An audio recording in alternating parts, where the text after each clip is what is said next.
What's up, guys? It's your boy Mariah. Welcome to another episode of Long Winded. And on this episode, we're gonna be talking about real, and that is R.E.A.L. That's real. Realizing everybody ain't loyal. That's the topic. Shout out to the homie J Mac. He gave me that idea. When he was incarcerated going through his little shit, you know what I'm saying? I used to go visit him, or the homie would hit me and I would tell him what all was going on. I would keep him up to date with what was all going on with the movement. You know what I'm saying?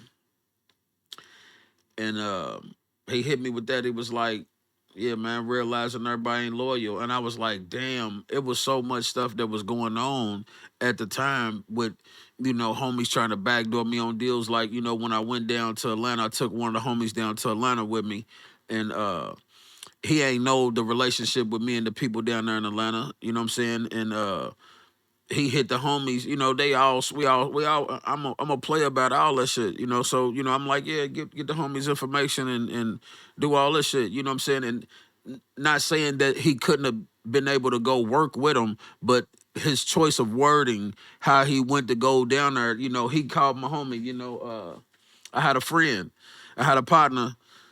Shout out Black. That's who I'm gonna do the episode with. You know what I'm saying? I went down there to kick it with Black, trying to open up the roots in Atlanta, making back and forth with the music, you know what I'm saying? And he let me stay at his crib. And Steve was like, nah, bro, don't get no hotel. They had this big ass house down in Atlanta. He's like, don't get no hotel, bro. Come stay with me, bro. Like, I got a room for you and all that. Got a fan for you and all that. It's like, got a room for your partner too. I'm like, oh shit, I ain't bad. Okay, cool. So I tell Deshaun and shit, them, you know what I'm saying? Tell the homie, I'm gonna bring him down there with me.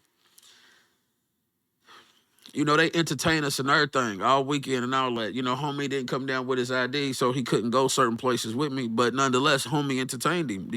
They cooked for us. We had breakfast and everything. When I get back to the city, Buddy calls homie and he's like, hey, is it cool if me and my peoples come back without Mariah? And I'm like, damn.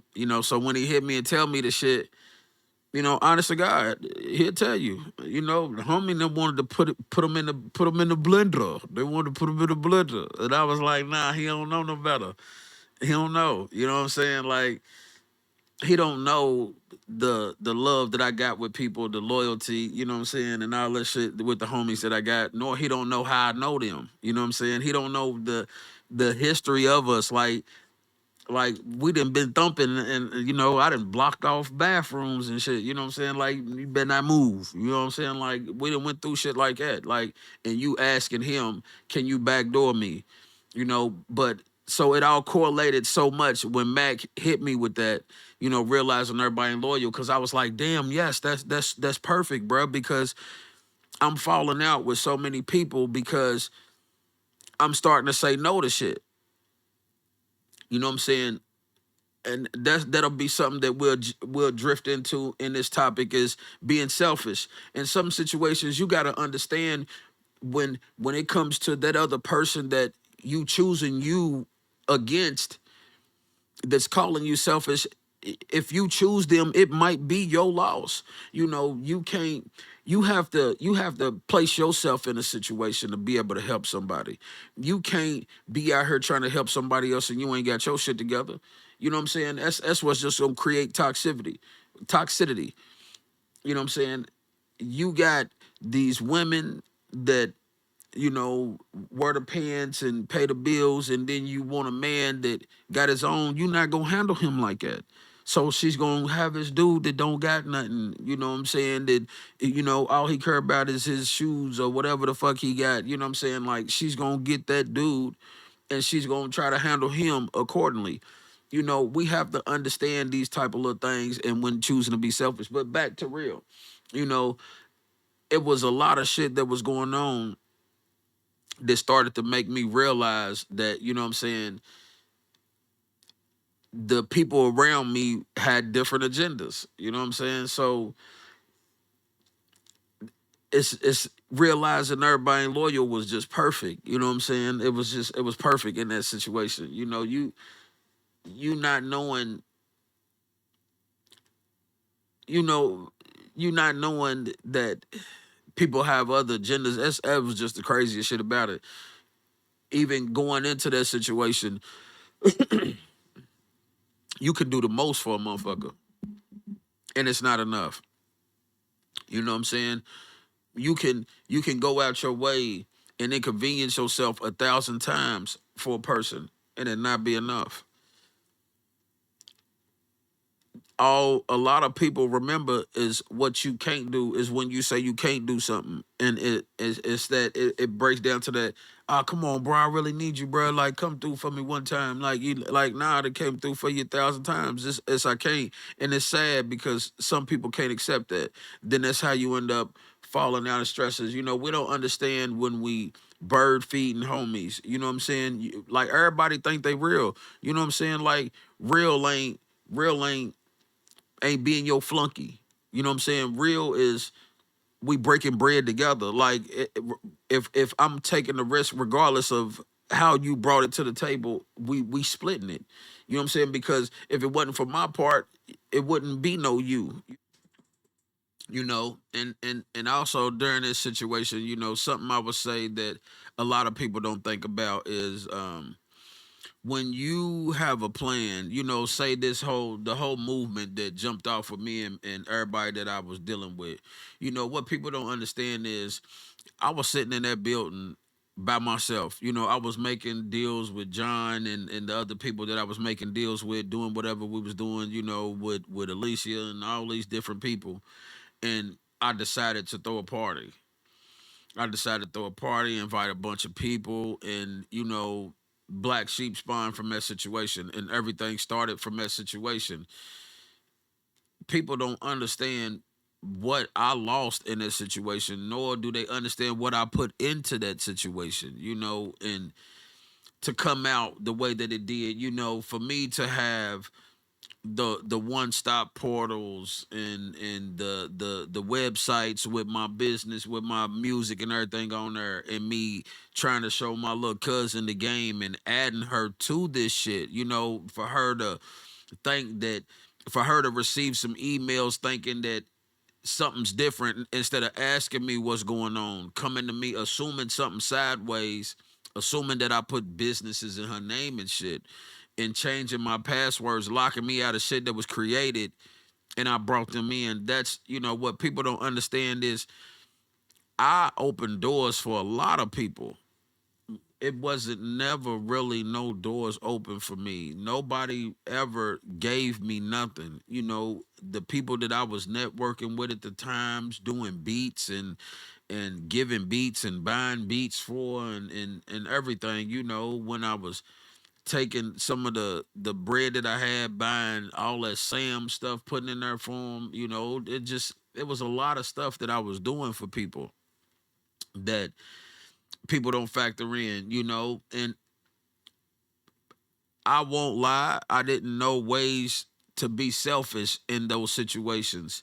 So I kept dealing with the mental abuse, you know, and I had people around me like Kay, you know, she was cool as fuck, you know what I'm saying? Homegirl, real shit.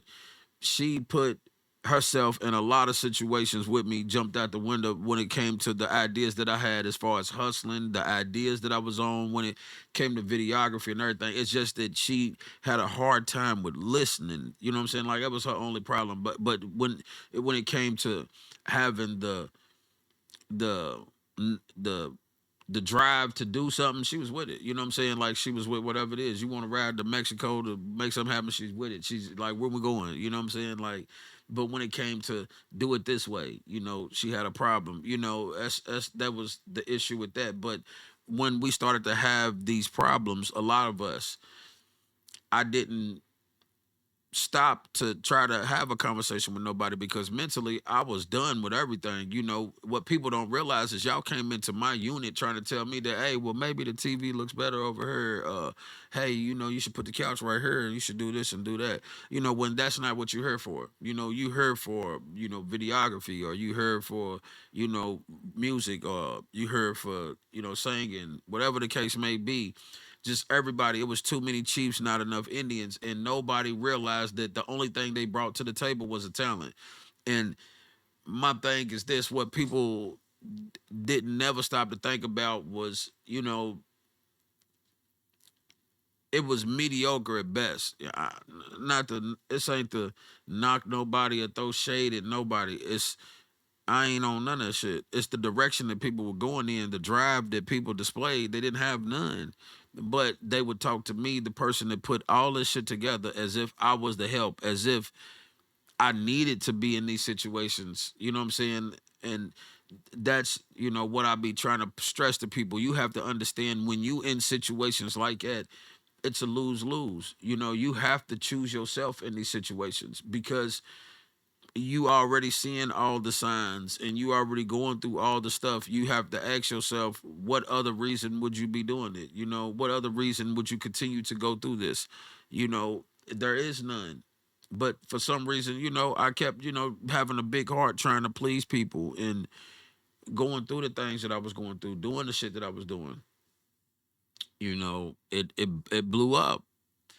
And when I got fed up and no became what I was on and mentally trying to balance myself and becoming selfish. I mean, it was so much more, man. Like people don't understand. You have to choose yourself. You have to choose yourself in any situation that you put yourself in. You have to make sure that you getting something out of it. You can't give if you and somebody making $1, you have to make sure you getting 40 to 50 cents off of that dollar. You can't, if not the whole dollar, 80%. You cannot keep being the friendly dude that's being helping everybody and want to give so many people something because when you're around 6 or 7 people that's not about nothing and you keep trying to help these 6 or 7 people that's not about nothing, you gonna eventually be the seventh or eighth that's not about nothing. You have to learn when to separate and be selfish in these situations and take yourself away from some of these situations. You have to step away. You have to realize everybody ain't loyal. All the shit I done for people, like putting myself out there in situations, inconveniencing myself in so many ways.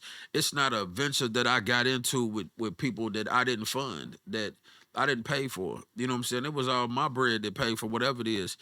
It's times that people contributed some money. I won't lie. Yes, people have contributed some money. You know what I'm saying? They gave me a few dollars here, a few dollars there.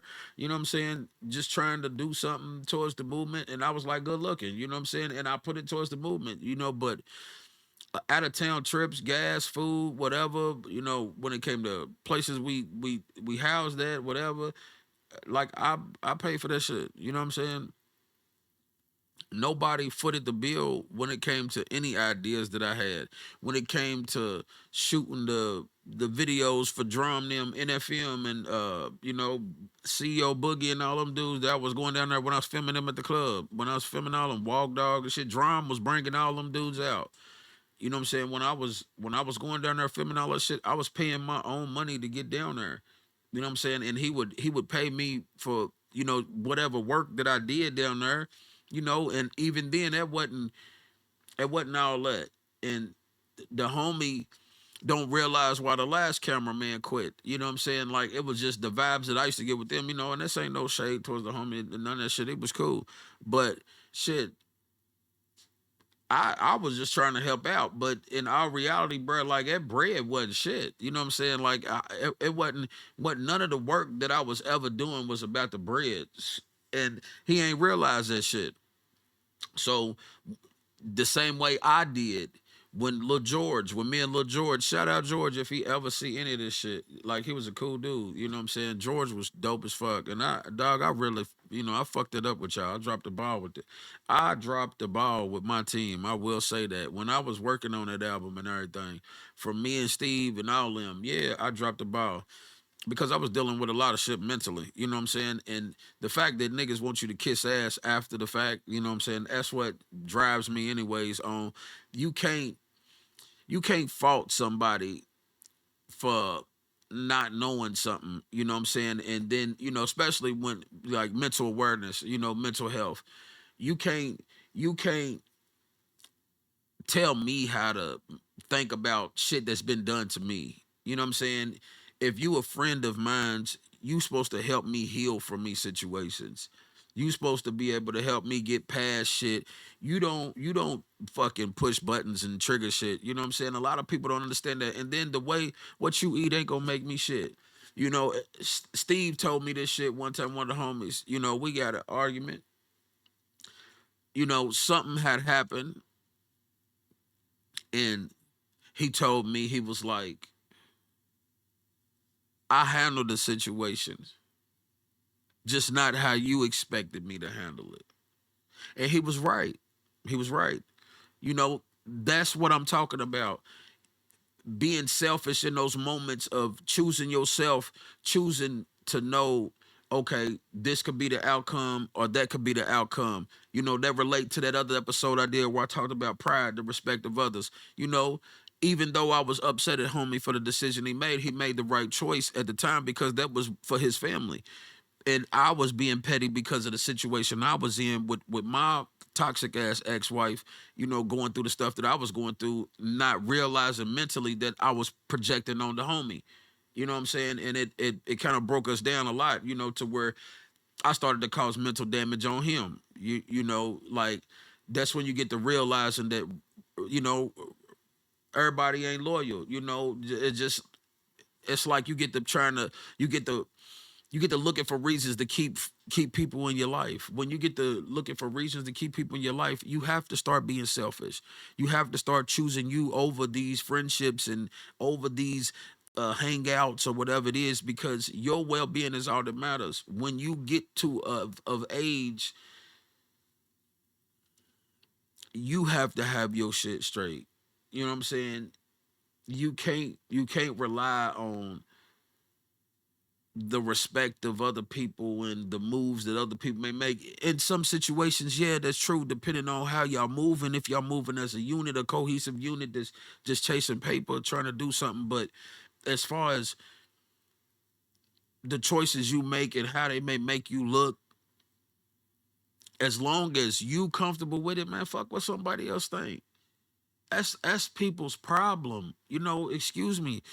That's people's problem, dog. We always making moves based off of how it may look, uh you know, what you think the next person may look at you as, or what you think the next person may view you as, because if you do this, you know, or if I make this choice, I'll look like this or I look like that. And people will inconvenience themselves all the time. You know what I'm saying? People inconvenience themselves all the time before they cut that person off. It's getting to the point now to where people do, but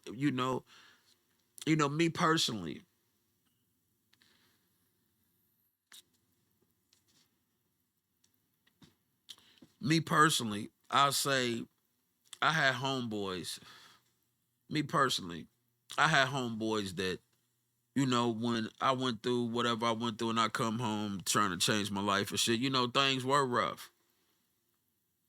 And the fact that I dealt with them the way that I dealt with them through all the years, like, people stayed with me. My ex-wife cooked for them. We all ate together and everything. You know what I'm saying? Like, yeah, I was kind of a shitty friend with how we did things, but nonetheless, everybody lived with me. She cooked for everybody. Everybody was entertained. And when I got in my situation, that loyalty was never returned from nobody. It was never no reciprocation on their end for any of the shit that I done. It was more so like I said it in a rhyme. You know what I'm saying? I said uh frowns turn to smiles. You know what I'm saying? All them frowns turn to smiles.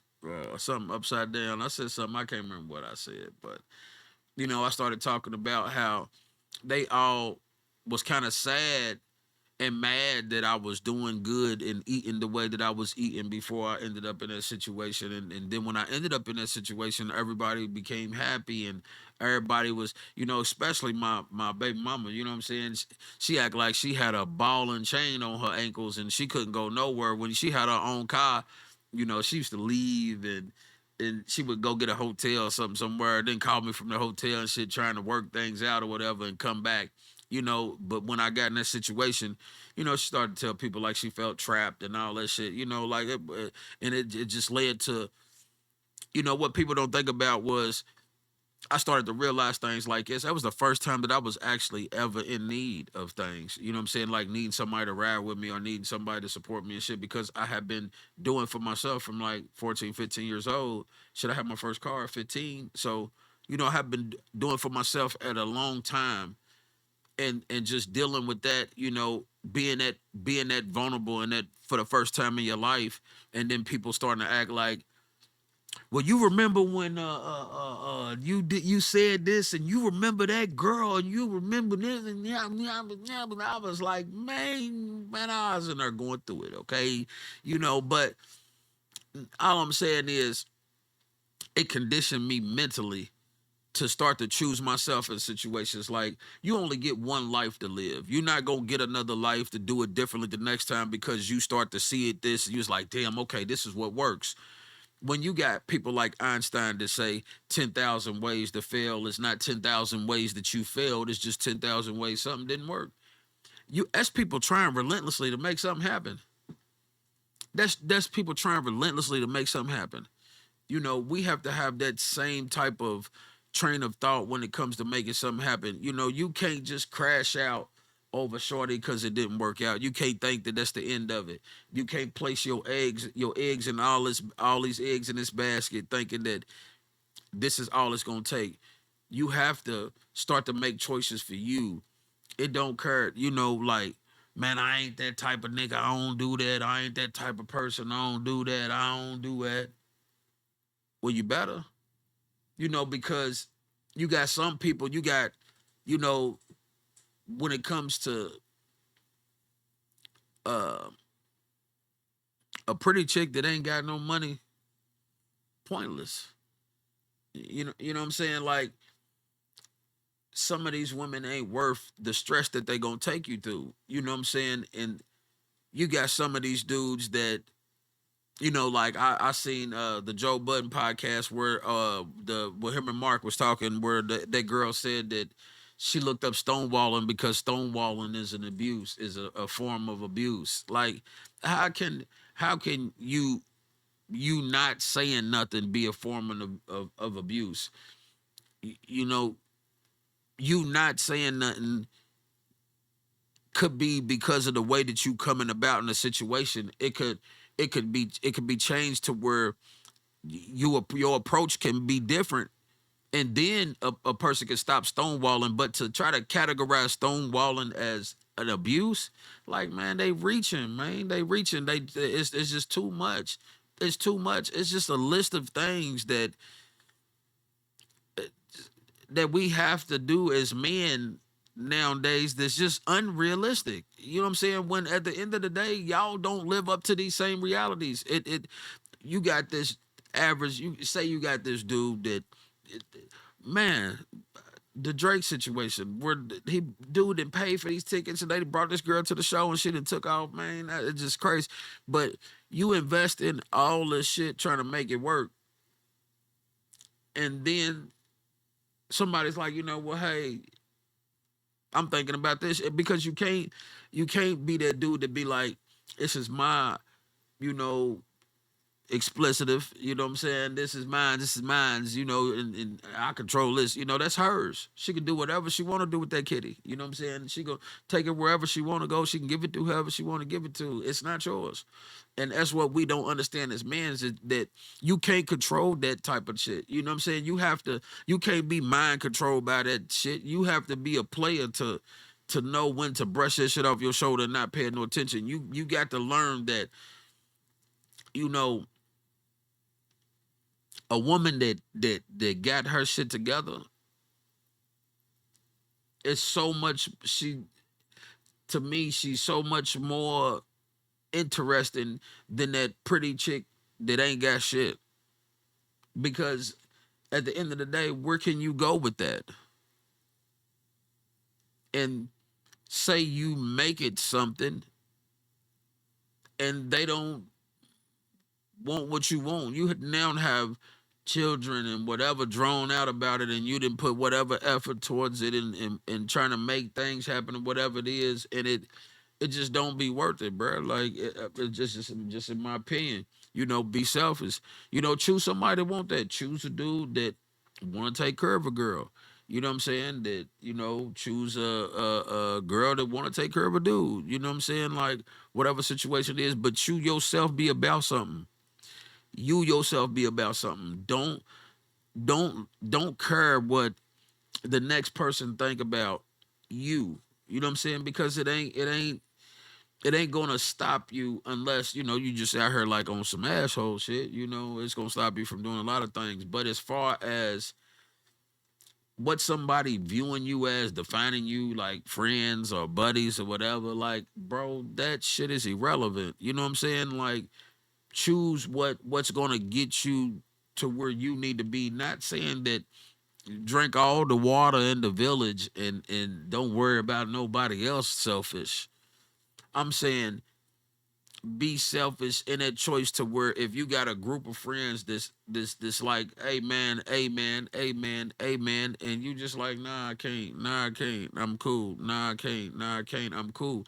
Be selfish. I ain't got time. I ain't got time. I ain't got time. I'm talking about that type of selfish to mentally get yourself together. Choose you. Choose you, bro. Choose you. Realizing that everybody ain't loyal, and understanding that you gonna be loyal to yourself. You gotta be. Because if you don't love you and don't respect you, it's gonna show. It's gonna show in you dealing with other people and other folks, and you're gonna be treated accordingly, man.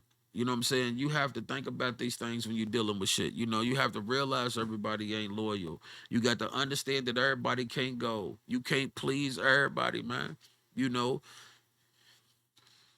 you have to stay mentally grounded. You have to control your cipher. You have to control the energy you put out in the world because that's what's gonna be reciprocated. That's what's gonna come back to you.